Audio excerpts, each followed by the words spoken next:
Hey guys, my name is Zach and I just wanted to make a quick video today, a really quick, simple video on how to get into OT school. So currently I am a Master of Occupational Therapy student. I'm actually in my second year, and I know before I applied to school I was frantically researching about OT, about other schools, about how to get in. So that's why I just wanted to make a really quick, simple breakdown of things that you need to focus on or things that you need to do yourself in order to get into OT school. And so we are just going to jump right into it. Step number one is to get your bachelor's degree. Pretty much all programs require that you have a bachelor's degree before you enter into their program. Now your next question is, what do I get my bachelor's degree in? Most programs don't even require that you get a certain bachelor's degree. You just have to get a degree and then take the prerequisite courses in order to get into their program. My program specifically had about I want to say 25 to 35 hours of prerequisites that I had to get prior to entering into their program or to even be able to apply to their program. So my suggestion is to you is to not only get a bachelor's degree in something that you're interested in, but get a bachelor's degree that maybe includes those prerequisites for the program that you're interested in, and also get a bachelor's degree that you know that you could potentially fall back on if needed, if something were to happen and you didn't get into that OT program the first time. Step number two is focus on your experiences during undergrad. Obviously, you are going to want to be involved, because if you're involved, that strengthens your application and it shows those OT programs that you get involved and that you know how to express leadership skills. So for me personally, I was an ambassador at my university, which means I was able to give tours to prospective students and I was able to interact with people that I didn't know, and I was able to express my leadership skills through being involved with that program. And through that ambassador program, I was able to work these informational days on the weekends where prospective students also came with their parents, and I actually got involved with the occupational therapy department in my undergrad, which also could prove to the programs that I was applying to that, hey, even in undergrad I was interested in occupational therapy and I was already getting my foot in the door. So my advice to you is to maybe get involved in your student government, get involved with your orientation staffs, get involved with, if you have an ambassador program or ways that you can give tours to prospective students, or if you can simply just join an organization and somehow hold a leadership position. That will look really, really good on an application, especially for programs that have a holistic admissions interview where they really want to look at you as a whole, as a person. I know for a lot of females in this field, they were probably in a sorority, so sorority girls out there, if you want to maybe try and get a position within your sorority that expresses that you were able to hold that leadership position, that's something that would be really important. Step number three is to get your pre-occupational therapy observation hours. This is where you get to go out to the community and you get to observe an occupational therapist, and that occupational therapist will more than likely have to do a review on you and give you a recommendation into the program. So once again, my program specifically required that you had 40 hours of pre-occupational therapy observation hours before applying to their program. My program specifically required that you have 20 hours in one setting and 20 hours in another setting.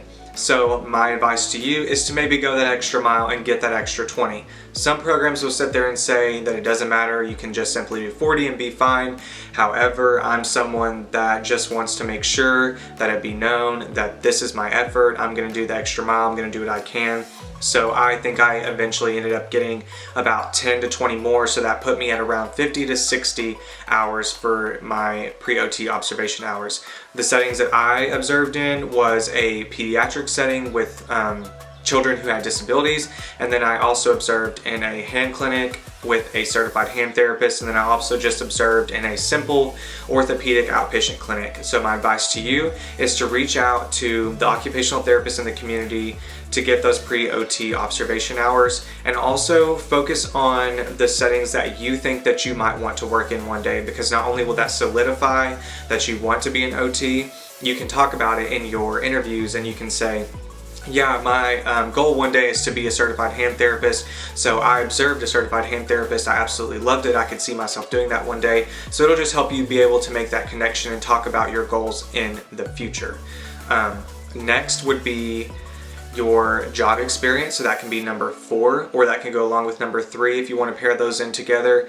Your job experience can be really, really important, and that can be something that can give you a leg up during this process. So for me personally, I had a job for 2 years whenever I started undergrad, but it had absolutely nothing to do with therapy. It had nothing to do with healthcare. It was just a simple job for me to get started on whenever I started college. So once I started getting more into the process of applying to OT school, I was like, okay, I know that my scores, my stats not may be the best, so I need to get a job to prove to them that I'm even more interested in becoming an OT. So I got a job as a therapy technician, and I also worked in an outpatient clinic, an outpatient orthopedic clinic, and I did that for 1.5 years. So that was something that was really beneficial to me, because it was a way for me to strengthen my application and for them to once again see that I was so dedicated into becoming an OT one day. This does not necessarily mean that you have to go out and become a therapy technician either. If you can just get a job in therapy in general or a job in healthcare, that is something that will really, really help you out. If you can become a CNA, if you can become a patient care tech in a hospital, if you can become a therapy tech, if you can become a rehab aide, if you can become like an assisted, I think it's called like a personal assistant for an elderly person or someone who has disabilities. If you can do anything along those sorts, it will really, really help you out, and it will really, really strengthen your application. And after that, you're of course going to want to take your GRE. That is the test that you have to take in order to go into grad school, and that is the test that you have to take in order to get into OT school specifically. I will briefly share my scores, even though that's kind of embarrassing. It's a little bit vulnerable of me, but I only made a 293 on my GRE, and I made a 4 on my writing. So if you break it down, I think I made like a 141 on my quantitative and a 142 on my verbal, and of course I made a 4 on my writing, and then my overall GPA was around a 3.5.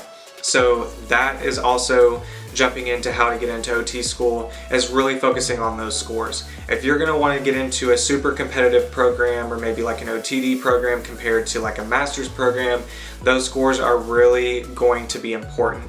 So most places want you to have around a 300 average for that GRE, and of course the higher that you're able to get, the more competitive that you're going to be, and the higher chance you'll have at getting an interview and getting into that program.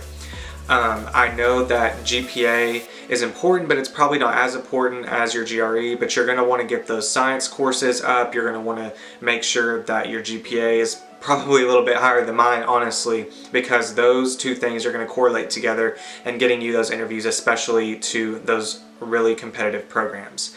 Although that is not the most important thing, I know for my program it was a very holistic admissions interview process, which is why I'm so grateful to be there, because some programs really care about you as an applicant as a whole.